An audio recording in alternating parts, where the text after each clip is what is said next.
So guys, जैसा कि हमने पिछले एपिसोड में देखा, सीक्रेट केव के अंदर युवाओं को डिवाइन क्रिस्टल्स मिले जो बहुत ही ज्यादा रेयर आइस मेटेलिक ट्रेजर था। जुआन आइस जेड एसेंस को एब्जॉर्ब करने के बाद स्नो इम्प्रेस की पुरानी यादें वापस आ चुकी थी। फिर अब हम देखते हैं सन मून एम्पायर का phoenix soul tool legion dragon city में आ जाता है, जिसे देखकर सब लोग हैरान हो गए। उन्हें समझ नहीं आ रहा था कि आखिर अचानक इतनी बड़ी आर्मी सिटी में क्यों आ गई। एक औरत कहती है, अगर मैं गलत नहीं हूँ तो phoenix legion sun moon empire की 5 प्रोटेक्टर लीजन्स में से एक है। इतने सारे सोल मास्टर्स यहाँ आए हैं तो जरूर कोई खास बात होगी। क्यू क्यू को भी फिनिक्स लीजन के बारे में पता चल गया था और वो घबरा जाता है क्योंकि काफी वक्त बीत जाने के बाद भी युवाओं पौंड से बाहर नहीं निकला। इधर पौंड के अंदर स्नो इम्प्रेस युवाओं को एक नई टेक्निक सिखा रही होती है। वो बोली, अब मैं तुम्हें आइस कंट्रोल करना सिखाऊंगी। तुम्हें पता होगा कि वाटर को आइस एंड स्नो का फाउंडेशन माना जाता है और वाटर ही हर चीज का स्रोत है। यहाँ तक कि वाटर के बिना जीवन भी नहीं हो सकता। इससे तुम समझ सकते हो कि वाटर की ताकत कितनी ज्यादा होती है। धीरे धीरे करके युवाओं को भी समझ में आने लगा कि सच में वाटर के बिना इस दुनिया में कोई जीवन नहीं हो सकता। स्नो इम्प्रेस बोली, अगर आइस एंड स्नो अपनी फॉर्म को बनाए रखने पर ध्यान न दे तो उनका ओरिजिन यानी असल रूप भी वाटर ही है। आइस और स्नो सिर्फ अलग तापमान की वजह से अपना रूप बदल लेते हैं, वरना उनकी असलियत वाटर के अंदर छिपी है। इसी तरह अगर तुम आइस को कंट्रोल करना चाहते हो तो तुम्हें तापमान को कंट्रोल करना सीखना होगा। जब तुम तापमान को काबू करने का रहस्य और वाटर के गुणों को समझ जाओगे तो तुम्हें आइस और स्नो को काबू में करने के अपने खुद के नए तरीके मिल जाएंगे। आज मैं तुम्हें आइस को काबू में करने का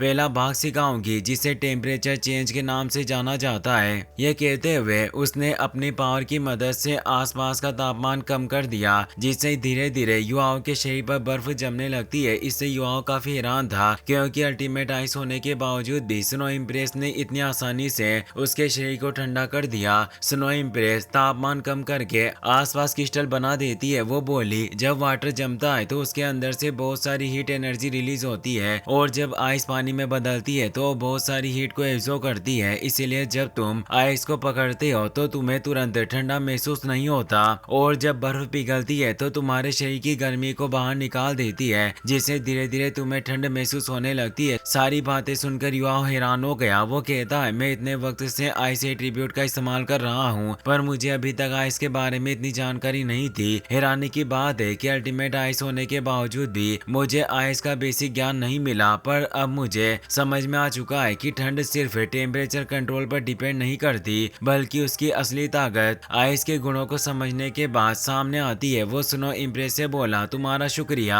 आज सिर्फ तुम्हारी वजह से मैं आइस को इतनी गहराई से समझ पाया हूँ। मुझे उम्मीद है कि तुम इसी तरह मुझे खास और अच्छी चीजों के बारे में बताती रहो। स्नो इम्प्रेस बोली, तुम्हें फिक्र करने की जरूरत नहीं। मैं तुम्हें ऐसी बहुत सारी चीजें सिखाऊंगी जो तुम्हारे सेकंड सोल कोर को कंडेंस करने में तुम्हारी मदद करे। खैर, अब इस जगह का तापमान काफी बढ़ चुका है तो बेहतर होगा कि तुम जल्दी से बाकी के बचे सारे जुआन आइस एसेंस को एब्जॉर्ब कर लो, वरना ये जगह पूरी तरह से नष्ट हो जाएगी। युवा बिना वक्त गवाए जुआन आइस जेड एसेंस एब्जॉर्ब करने लगता है और स्नो इम्प्रेस भी एसेंस एब्जॉर्ब करने में उसकी मदद करने लगी। वो मन ही मन सोचती है, किसी भी मिस्टीरियस आइस के की फॉर्मेशन प्रकृति का एक अनोखा तोहफा होती है, मगर अफसोस की बात है कि ये जुआन आइस केव मेरे नॉर्थ ईस्ट से काफी दूर है और धरती के हिलने की वजह से धीरे धीरे यह केव कमजोर पड़ती जा रही है। हमारे एसेंस एब्जॉर्ब करने के बाद केव की हालत बहुत बिगड़ चुकी है और ये किसी भी वक्त बर्बाद हो जाएगी। भले यहाँ कोल्ड एनर्जी मौजूद है पर इसकी तुलना मेरे एक्सट्रीम नॉर्थ से नहीं की जा सकती। यहाँ तक कि इस जुआन आइस केव में 10,000 साल पुराने आइस एंड डिवाइन क्रिस्टल भी मौजूद नहीं है। युवाओं एक एक करके क्रिस्टल पिलर्स के अंदर से जुआन आइस एसेंस एब्जॉर्ब करने लगता है, जिससे धीरे धीरे वह केव नष्ट होने लगी। तियान मेंग इससे काफी घबरा जाता है, पर केव के पूरी तरह गिरने से पहले युवाओं तुरंत पोर्ट से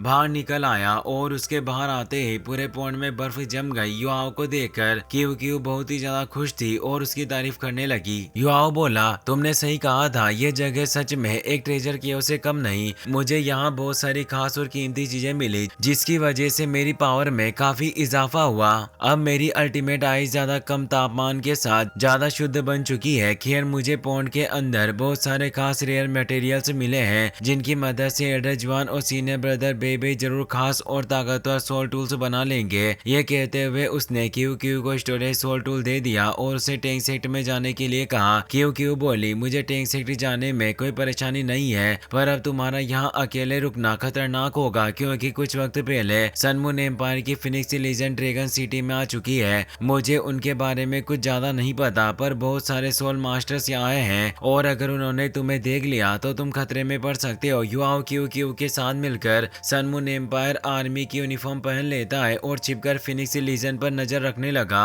वो कहता है ड्रैगन सिटी एक्सट्रीम नॉर्थ के एकदम करीब मौजूद है। इसके अलावा यहाँ सन मून एम्पायर का कोई दुश्मन सेक्टर यहाँ सिटी मौजूद नहीं है, पर फिर भी यहाँ इतनी बड़ी आर्मी आ गई, इसका मतलब तियान रेन जरूर कुछ बड़ा प्लान कर रहा है, जिसके लिए उसने अपनी एक खास लीजन को यहाँ भेज दिया है। क्यू क्यू बोली, मुझे भी कुछ समझ नहीं आ रहा। पहले मैं लीजन के पास जाकर उन्हें देखना चाहती थी, पर मुझे डर था कि अगर मैं पकड़ी गई तो सन मून एम्पायर को तुम्हारे बारे में भी पता चल जाएगा और हमारी सारी मेहनत बर्बाद हो जाएगी। इसीलिए मैंने उनके पास जाने की भूल नहीं की, पर मैं इतना जरूर जानती हूँ कि फिनिक्स लीजन में बहुत सारे ताकतवर और ट्रेंड सोल मास्टर्स मौजूद है, इसीलिए हम चाहकर भी कोई भूल नहीं कर सकते, वरना खतरे में पड़ जाएंगे। जहाँ तक मुझे पता है इस वक्त ड्रैगन सिटी में लगभग 20,000 सोल मास्टर्स और सोल टूल मास्टर्स मौजूद हैं। युआओ बोला, अब हम दोनों को अलग होना पड़ेगा, तुम जाकर इन रेयर मटेरियल्स को श्रेक सिटी में पहुंचाओ, तब तक मैं यहीं रुककर ये पता लगाने की कोशिश करता हूँ कि आखिर sun moon empire dragon city में इतनी बड़ी आर्मी भेजकर क्या करना चाहता है।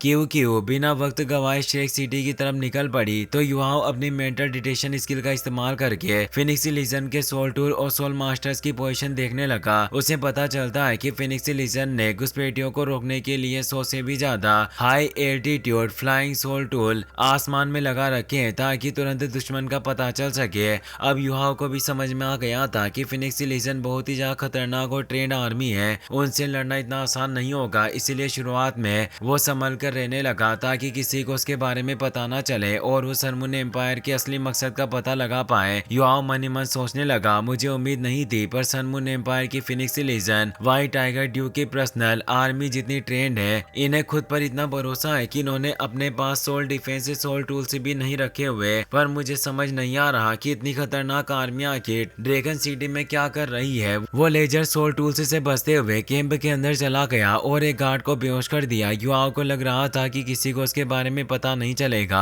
पर गार्ड की पीठ पर एक अलर्ट अलार्म लगा हुआ था। जैसे ही वो जमीन पर गिरा वो अलार्म शुरू हो गया और आसपास मौजूद सभी गार्ड्स को युवाओं के बारे में पता चल गया। गार्ड्स सोल टूल्स की मदद से युवाओं पर हमला कर रहे थे, पर उसने स्नो इम्प्रेस के साथ मिलकर सभी सोल टूल्स को बर्फ में जमा दिया। वो स्टार एनिस की soul bone scale octagonal thorn की मदद से फ्लाइंग सोल टूल्स पर हमला करता है। देखते देखते बहुत सारे सोल टूल्स बर्फ में जम जाते हैं। युवाओं खुद इससे बहुत हैरान था। वो कहता है, मुझे उम्मीद नहीं थी कि स्टार एनिस की सोल बोन के अटैक की रेंज इतनी ज्यादा होगी। अगर मैं गलत नहीं हूँ तो इस अटैक की पावर 1 किलोमीटर के एरिया में फैल गई। स्टार एनिस कहता है, मैं भी 1 लाख साल पुराना सोल प्लांट हूँ, जाहिर सी बात है कि मेरी सोल बोन के अटैक की पावर ज्यादा होगी। एक गार्ड युवाओं के हमलों से बचकर फिनिक्स लीजन की लीडर जूजी के पास आ गई। जूजी गुस्से में कहती है, कैंप में सिर्फ एक दुश्मन मौजूद है और तुम मुझसे डरकर यहाँ चली आई। गार्ड बोली, मुझे माफ कर देना, पर दुश्मन बहुत ही ज्यादा ताकतवर और खतरनाक है। उसने पलक झपकते ही हमारे लगभग सारे फ्लाइंग सोल टूल्स को बर्फ में जमा दिया। उसे देख ऐसा लग रहा था कि वो आइस एट्रीब्यूट वाला स्पिरिचुअल सोल मास्टर है। जूजी को शक हो गया कि हमला करने वाला शख्स युवाओं है, पर वो किसी को उसके बारे में नहीं बताती। वो बोली, अभी हमें दुश्मन के बारे में कुछ नहीं पता, इसीलिए हमें सावधान रहना होगा, क्योंकि इतने खतरनाक दुश्मन को आसानी से नहीं पकड़ा जा सकता। पर तुम्हें परेशान होने की जरूरत नहीं, मेरे पास एक प्लान है जिसकी मदद से हम उसे आसानी से पकड़ सकते हैं। हम उसके लिए एक जाल बिछाकर उसे फंसाएंगे। जूजी के ऑर्डर पर सब युवाओं को फंसाने के लिए जाल बिछाने के काम पर लग गए, जिससे फिनिक्स लीजन की डेप्यूटी लीडर लुआन फेंग काफी खुश थी। इधर सन मून एम्पायर के कुछ लोग सोल बिस्ट को कंटेनर में बंद करके उन पर एक्सपेरिमेंट कर रहे थे। काफी एक्सपेरिमेंट्स करने के बाद बहुत सारे बिस्ट मारे जा चुके थे, पर एक मंकी बिस्ट जिंदा था, पर उसके पैर हिल रहे होते। ये देखकर एक्सपेरिमेंट्स कर रहे गार्ड्स दंग रह गए। वो बिना वक्त गवाए अपने बॉस के पास जाकर बताते हैं कि एक्सपेरिमेंट नंबर 23 72 आवर्स के बाद भी जिंदा है। बॉस इससे बहुत ज्यादा खुश था। वो कहता है अगर ये एक्सपेरिमेंट कामयाब हो गया तो हमारे सन मून एम्पायर के सभी वॉरियर्स को अपने शरीर के अंग खोने का डर नहीं रहेगा,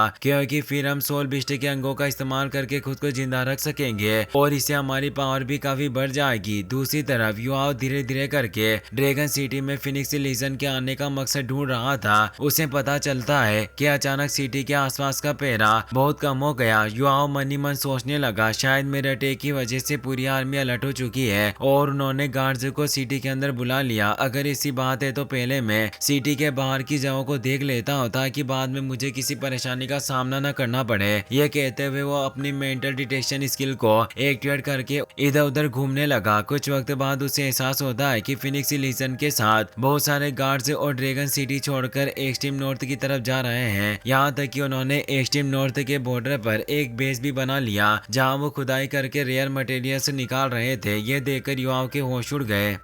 वो सोचता है कि अगर मुझे समझ में आ गया है कि सन मून एम्पायर ने ड्रैगन सिटी पर इतनी बड़ी आर्मी को क्यों भेजा। उन्हें पता चल गया था कि एक्सट्रीम नॉर्थ पास होने की वजह से ड्रैगन सिटी के नीचे बहुत सारे खास और रेयर मटेरियल्स मौजूद होंगे। इसी वजह से तियान रेन ने हेवनली ड्रैगन सेक्ट और अर्थ ड्रैगन सेक्ट को पहले ही ड्रैगन सिटी से भगा दिया ताकि दूसरे एम्पायर और सेट्स को ड्रैगन सिटी के नीचे मौजूद ट्रेजर्स के बारे में पता न चल सके। सन मून एम्पायर सबसे छिपकर इन रेयर मटेरियल्स को निकालकर ताकतवर सोल टूल्स बनना चाहता है ताकि जब एम्पायर्स के बीच युद्ध शुरू हो तो आसानी से इन सोल टूल्स का इस्तेमाल करके पूरे डूलो कॉन्टिनेंट को अपने कब्जे में कर सके। मैंने कभी सोचा नहीं था, पर तियान रेन हमारी सोच से कहीं ज्यादा चालाक है। युवाओं अपनी क्लोन बॉडी का इस्तेमाल करके बेस की तरफ बढ़ने लगा, लेकिन अचानक बहुत सारे गार्ड्स उसे घेर लेते हैं। जूजी भी वहां गई। वो कहती है अब जब तुम यहाँ आ ही चुके हो तो मैं तुम्हें इतनी आसानी से नहीं जाने दूंगी। तुमने सन मून एम्पायर के खुफिया कामों में दखल अंदाजी करने की भूल की है और अब तुम यहाँ से बाहर नहीं निकल पाओगे। ये कहते ही उसने 4 सोल टूल्स की मदद से एक प्रोटेक्शन बैरियर एक्टिवेट कर दिया ताकि युवा वहाँ से बचकर न भाग पाए। जूजी ने मास्क पहना हुआ था जिस वजह से युवा उसे पहचान नहीं पाता। तभी लुआन भी वहाँ गई। वो युवाओं से कहती है क्या तुम्हें सच में ऐसा लग रहा था कि तुम सिर्फ अपनी बॉडी को छिपाकर हमारी नजरों से बच पाओगे। ये कहते हुए उसने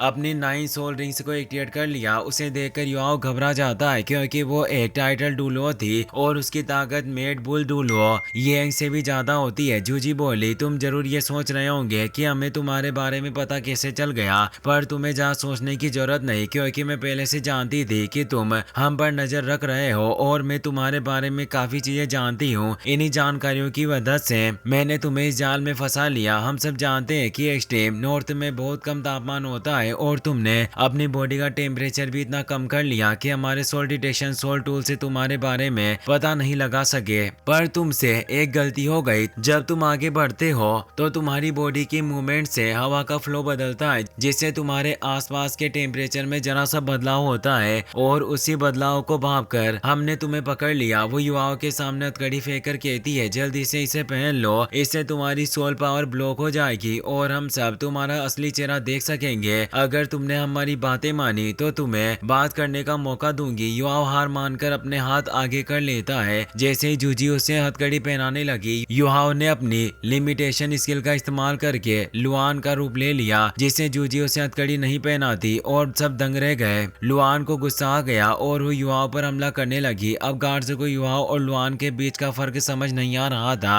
वो नहीं समझ पा रहे थे कि किस पर हमला करे। युवाओं ने उन्हें बेवकूफ बनाकर लुआन पर हमला करवा दिया, पर वो सारे हमलों से बच गई और अपने 9th level soul tool phoenix wing sky soaring को एक्टिवेट कर लिया। इसी के साथ ये एपिसोड यही खत्म हो जाता है।